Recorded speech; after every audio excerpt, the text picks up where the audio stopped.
Are you wasting hours in Logic Pro getting stuck on the same frustrating plugin problems? I used to feel the same way. Every session, I felt like I was jumping over hurdle after hurdle. But today, I'll show you the plugin hacks that transform my workflow, saving me hours and making production fun again. In this video, you'll learn the ultimate Logic Pro plugin hacks that will level up your productions, how to take control of your time and eliminate all the headaches, and how you can start applying these hacks today, right away. But first, why did it take me years to master this, and how can you avoid this? Decades ago, when I first started learning Logic Pro, I built up some bad habits and workflows that I took from GarageBand and other DAWs. I failed to learn the proper workflows in Logic to be productive. So, years of bad habits boiled down into this one video. Hack number one. This hack has to do with compression and EQ. If you use the Logic Pro EQ and compressor plugins, there's a way to actually open these plugins with one click. You'll notice there are two gray boxes here. The first slim rectangular box is a compressor. The fatter rectangular box is an EQ. If you press it, it will open up an EQ. So when you add both of these plugins, the rectangles will change color and show you the result of your EQ or compression. For instance, watch as I play this track. You can see the EQ shape that I've created and also how much compression is going on as this purple line appears. The more purple, the more compression. Unfortunately, these rectangles only work for stock Logic Pro plugins, and there's no way to override them as far as I know. Hack number 2.5. A key piece to saving time and headaches is your plugin organization. A typical workflow to add plugins would be something like this, or even like this if you're adding a paid plugin, which would take even longer.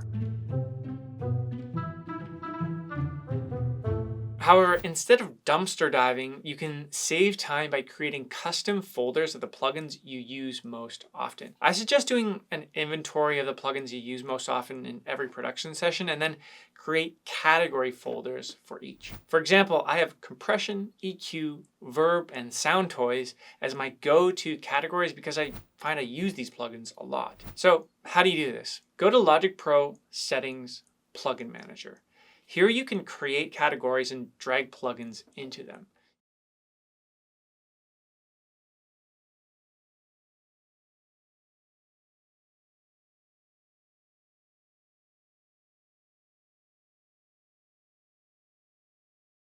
You can also remove default categories altogether if you don't like them. For instance, don't like utility or specialized, delete them.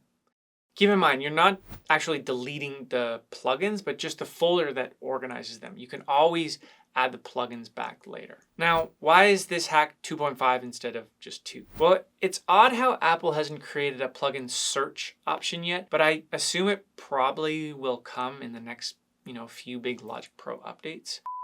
So from the time we've been editing this video, Logic Pro actually went and released plugin search. So it's there. I don't need to explain that tip anymore. You just have to go over to the inspector window on your audio track. Once you click the plugins, you'll notice a search bar. So just search for whatever plugin you want. It's still nice to have the folders, as I mentioned in the tip before, but it's very easy now. If you want a compressor, just type in COMP and you'll get your compressors. Same thing for anything, reverb, very quick plugin search. It's great. It also works for buses as well. So if you have a certain bus, you can put it in there. Awesome. Thank you, Logic. Think of the next plugin hack like a vacuum cleaner, cleaning up all your plugins with one clean swoop. Have you ever been producing or mixing a song and your screen sometimes looks like this? Instead of Xing down each plugin window, which could take a few seconds, instead hold Shift while you're Xing one of them and the rest will disappear. You can also press V on your computer keyboard, but pressing V will hide the plugin windows so that you can press V again to bring them back up. One plugin I use a lot is EQ, as I'm sure you do as well. I have a habit of actually adding an EQ plugin as the first plugin on all my tracks. I even have these EQ plugins in place and saved under a production template, which I suggest you do as well, also for your productivity. When I'm producing or mixing a song, I'm opening and closing these EQ plugins a lot, and it's just quite an annoying process to do, especially since the space Logic gives you to open up the plugin is so small. What if there was another way? Well, there is. Instead, you can press Option 1 on your computer keyboard, which opens the first plugin on the channel strip, which for me is always an EQ. I bet if you try this now on your computer though, it's not gonna work. Actually, I guarantee that if you go and try this right now, it won't work. I double dog dare you. I triple dog dare you! I know it won't work for you because it's a key command that I created for myself. Go to Logic Pro, Key Commands, and Edit Assignments.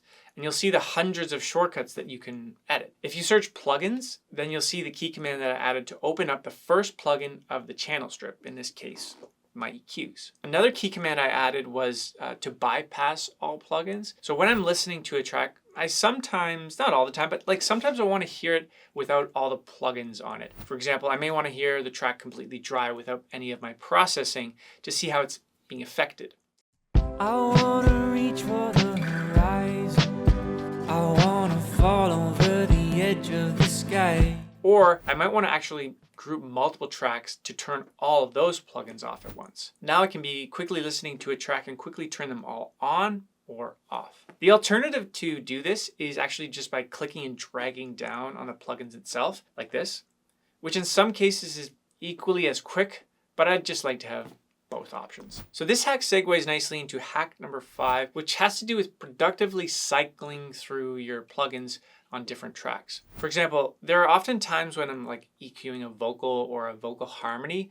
Let's say I'm EQing this harmony left track and I do a low cut and maybe a high cut as well. Now I'd like to create the same curve or something similar on this harmony right track below it. In order to do so, I would close down the EQ plugin to the harmony left track and then navigate to the harmony right track, find the EQ and open it up. Once the harmony right track is open, I can EQ it similar or something different. But what if there was a faster way to do this? Well, there is again. Instead, open up the harmony left track and click this link button. This will link the plugins on each track. I can have the harmony left track EQ open and simply click on the right harmony track to open up its EQ. But there's something really important you'll need to know for this to work exactly like it is for me right now. Notice how the EQ plugin is this in the same position on each channel strip. If I put the EQ track in the second position after the compressor, it won't open the EQ, but it will open the compressor instead. So you gotta have the plugins in the same position if you want to open the same plugins. The next hack is going to be a computer saver, and you'll spend much less time looking at the dreaded system overload notification. I hate this notification.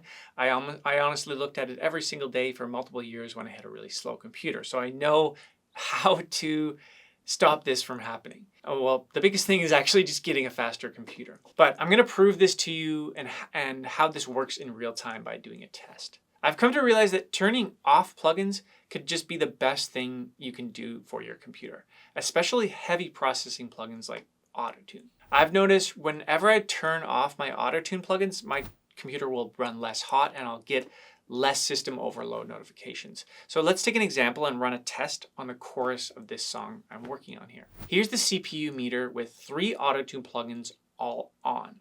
Got time, just look at the horizon. There's still light. Yeah, we can find our way. Now here's the CPU meter with 3 Auto-Tune plugins all off. We got time, just look at the horizon. There's still light. Yeah, we can find our way. Quite a noticeable difference, right? And the only thing I've changed is the pitch correction. So it makes me believe that turning these off have a huge impact on your CPU. Now, there are a couple other ways you can do this as well, right? You don't have to just turn the plugins off. For instance, you can bounce your tracks down to audio or freeze your audio tracks too. But everything is context dependent, right? And in this specific situation, I don't want to bounce my tracks to audio yet because I still want to have edit access to the plugins. And I also can't freeze these tracks because the pitch correction is on an aux track and you can't freeze aux tracks. So if you're getting a lot of system overload notifications, then I suggest trying something like this. Start with plugins like Auto-Tune and then work your way down to other heavy processing plugins. I'd be curious to know what it's like for you, so please let me know in a comment. These hacks are really going to supercharge your speed and workflows in Logic Pro, but unfortunately, none of this is going to matter unless you have the right Logic Pro settings set up correctly. That's why you need to watch this video right here, and I'll teach you 8.5 Logic Pro settings that most beginners get wrong. And the funny thing is they're very easy to fix, but just commonly very misunderstood.